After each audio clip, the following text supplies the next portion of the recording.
Hello everyone! In today's video, I'll guide you through the process of downloading and installing VLC Media Player on macOS. This is one of the most popular and free software for playing video and audio, supporting nearly all media file formats. First, open your web browser.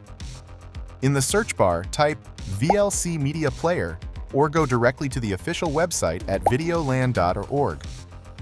This is a reliable and secure site to download VLC. Click on the result that says VLC for Mac OS X.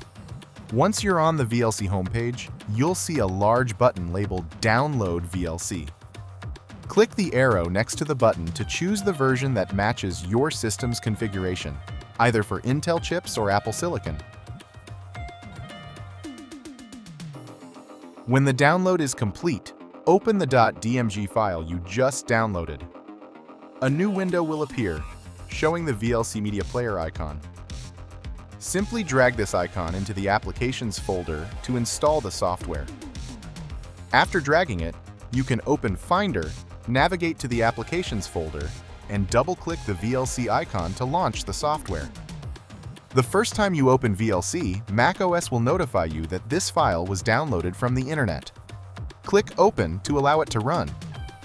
Next, VLC will ask if you want it to automatically access the internet to gather metadata about the media files in your playlist. This information may include song titles, artist names, album artwork, and more. Make your selection based on your preferences. And that's it! You've successfully installed VLC Media Player on macOS. To explore more features like customizing the interface, using keyboard shortcuts, handling subtitles, and other cool tips, don't forget to check out the playlist I've linked in the description. If you found this video helpful, make sure to hit the like button and subscribe to the channel for more tutorials.